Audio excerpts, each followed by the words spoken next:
Hey guys, welcome back to the channel. This will be part 2 on the TIPM and for a 2007 Dodge Ram 2500 for Juan Romero in California.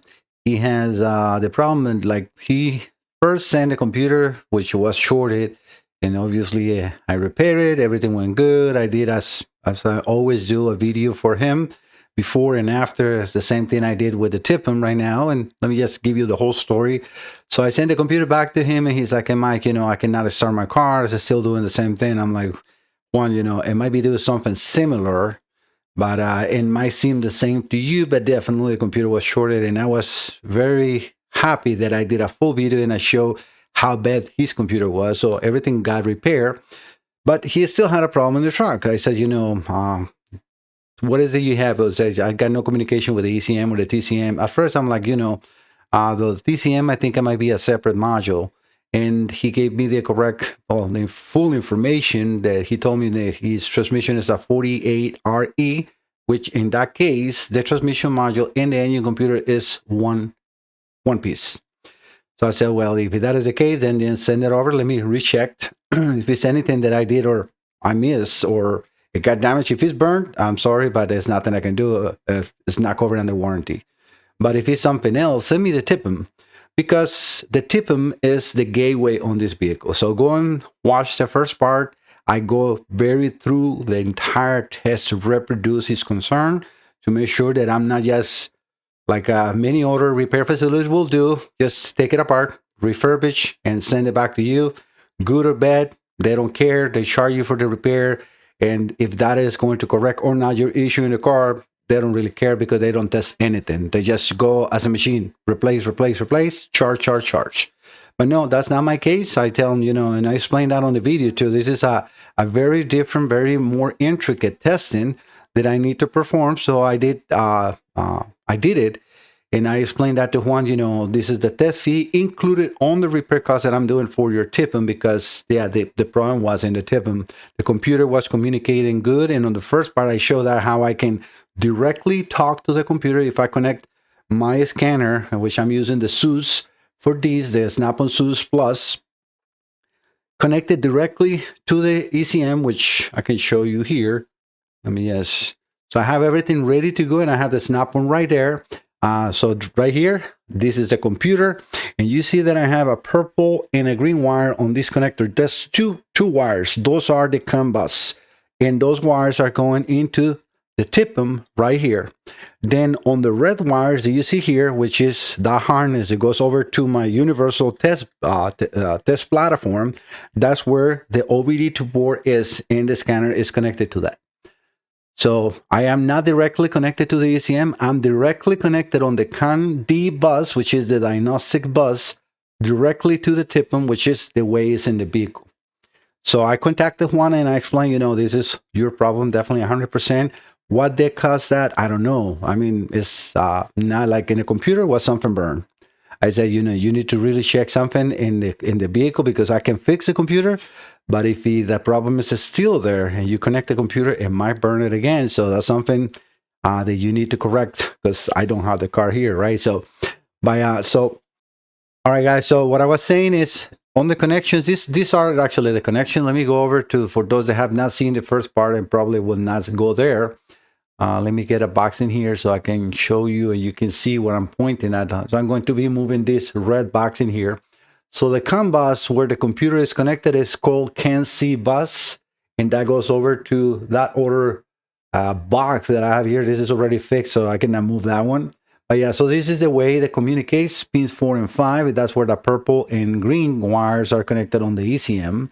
So I'm going into the TIPM, again, the totally integrated power module, which is again the gateway on pins 1 and 9. And then from the TIPM to the diagnostic OBD port on pins 2 and 10, that's the diagnostic CAN bus. And will go over to pin 6 and 14 on the DLC on the vehicle. I also have, because of my connections, I needed to provide powers and grounds and the communication that I just explained to you. So I did my own homework, and you will see that on part 1, What I know that I need to provide grounds on connector C10 and pin 20, on connector C2 and pin 13, or connector C4 and pin 1.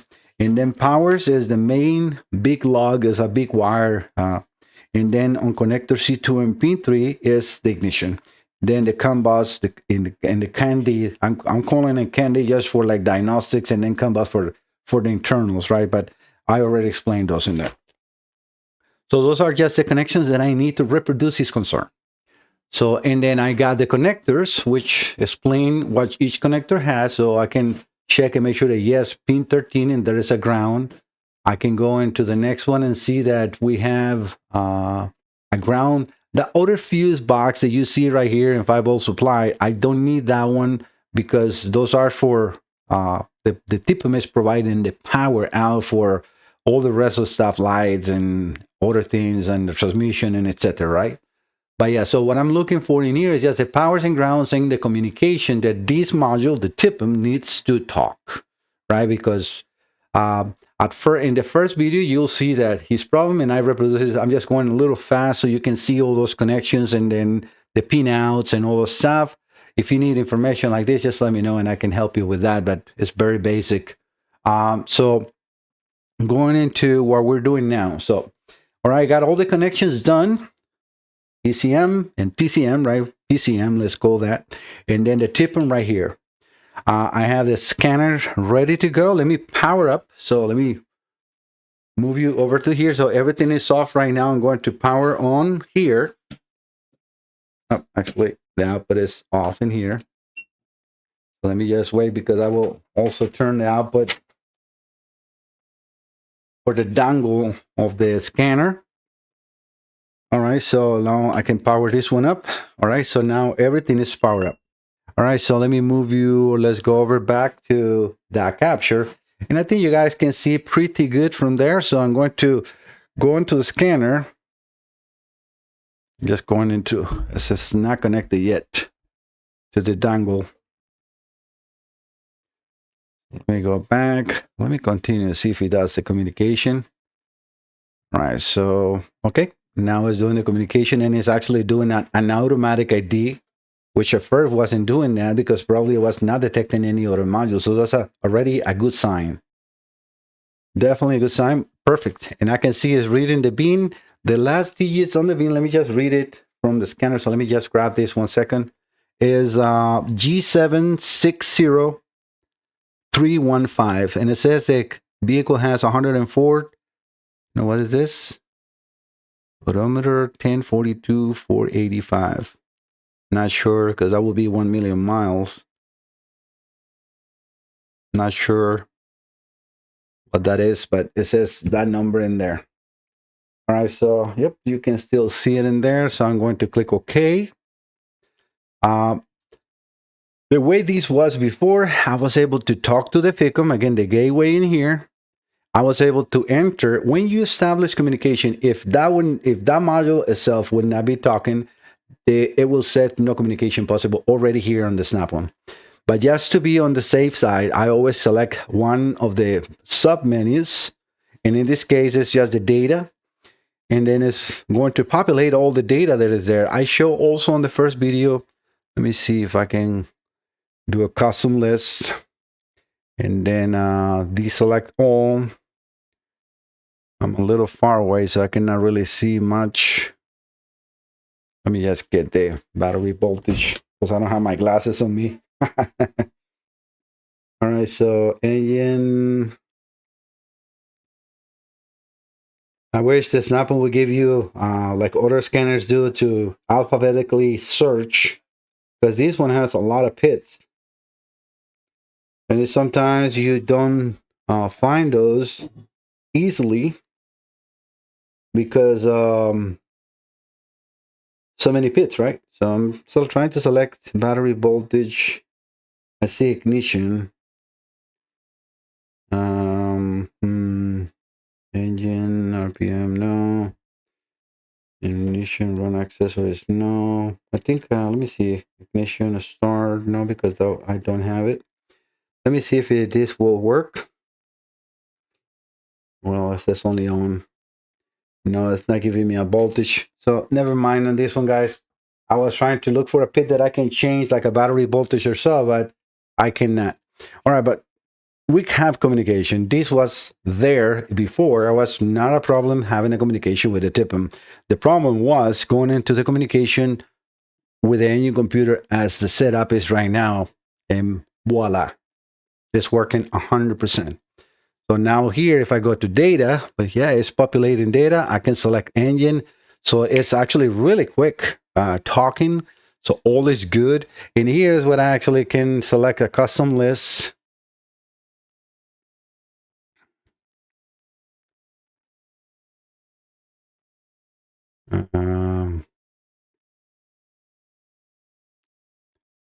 So yeah, I'm selecting that one.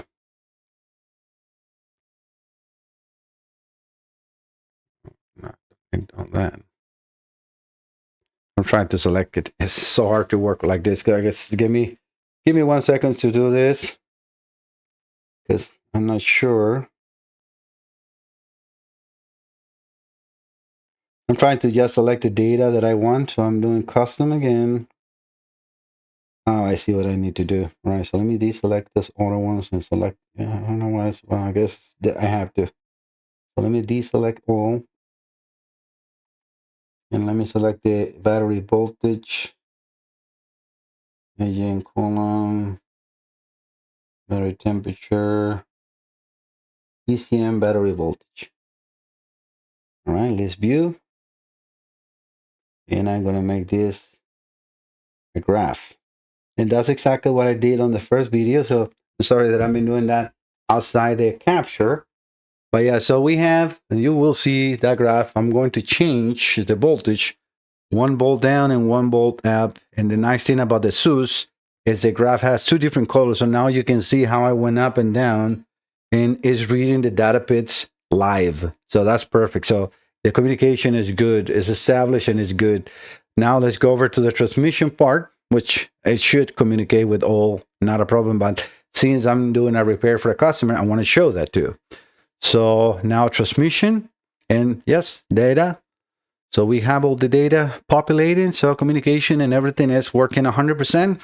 So Juan, sorry, I have all that in the way, but I'm trying to show and talk, and this is the best audio possible that I can give for my videos. So let me now get here. Like that is not going to be in the way, but yep. I hope that you guys like the content. This is being a very different, very intricate tests. Communications and connections are easy on the truck to do a test because everything is connected.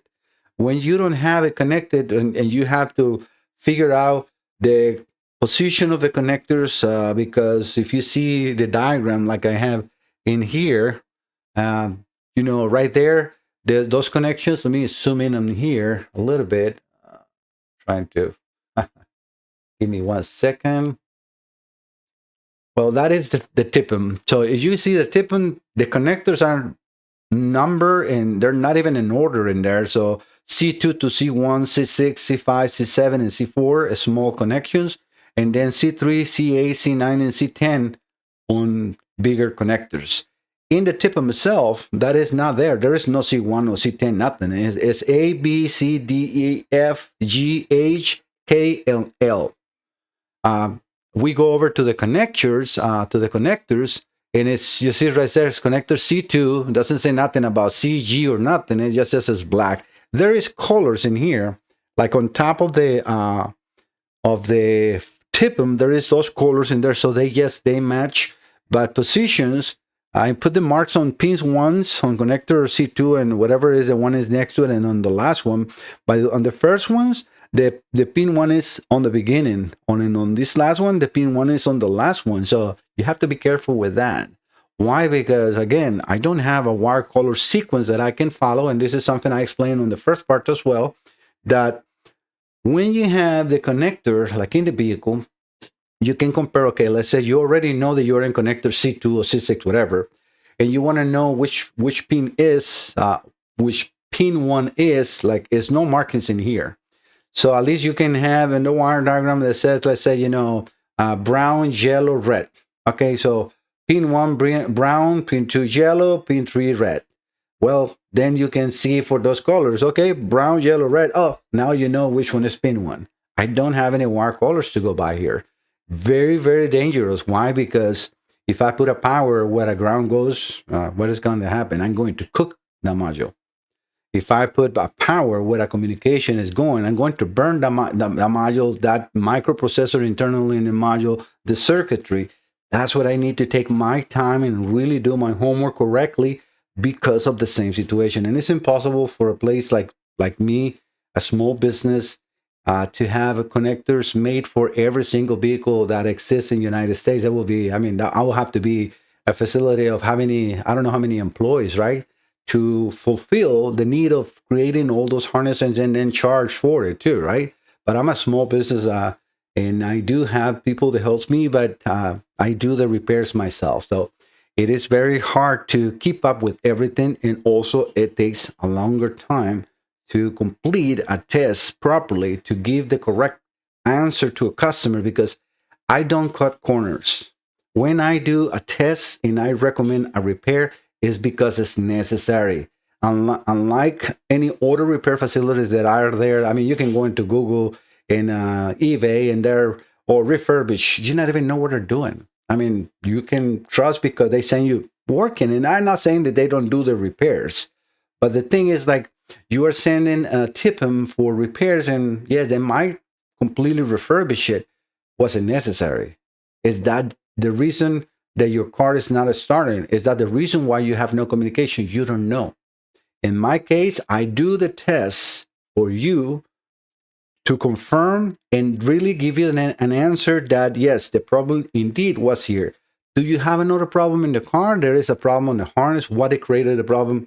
That I cannot answer, but I can show you, like if you go and watch the first parts, that yes, it was not communicated and now it's full communication. All right, guys, so I don't want to take much longer of your time. The only thing that I would like to show, and I always do, is like a little commercial for my small business. Again, if you have any computers that you need to repair, yes, please visit my website, MikeSalazarDiagnostics.com, and then you can click on the white box in here, right where my hand, right, that little cursor hand, that box will be a form. If you click that, that'll open a form, a Word document that you can type on or print it and then by hand fill it. Or you can click in here to email us, or the last shot. That will also be a channel of communication that we can establish. If you use the chat, please leave an email in there or a telephone number that I can reach you, because otherwise that is not it will not go back to you unless you go back to the same session. I also created a list of repairs that you can click in here. If it is something that isn't there, you can click in there. This system is like in a book system. Not sure why Wix does it like that, but it tried to ask for a specific time. Kind of like, I mean, I understand as a shop, as a mechanic shop, that's the way it will be. You're bringing a car on Monday at 10 a.m. and you're sending your appointment. In here, this is not a walk-in. I don't take walk-in repairs. I mean, you can drop, if you're local, anything for repairs, but I have work to do. So you will have to leave it for me, and I can give you a time that I will be working on yours.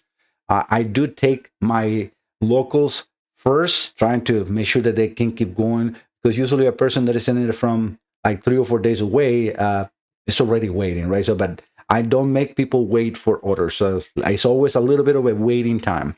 Just to make sure that you understand, and you can click on this and fill the form, and then you can send the module with the print form or with this form, and we'll be in touch. If it's something that you don't see on the list, just go over to this white button and here, click here, fill this form to send a module. That is a very broad form that you can send for anything, for instrument cluster, for any computers. You can put your concerns in there. What is the problems? What tests have you done? Etc. All right, guys. Thank you so much. Thank you so much for visiting my channel. Please don't forget to subscribe, share my videos. That really, really helped my small business, and I really appreciate that. You all have a nice and wonderful 2025. See you next time. Bye-bye.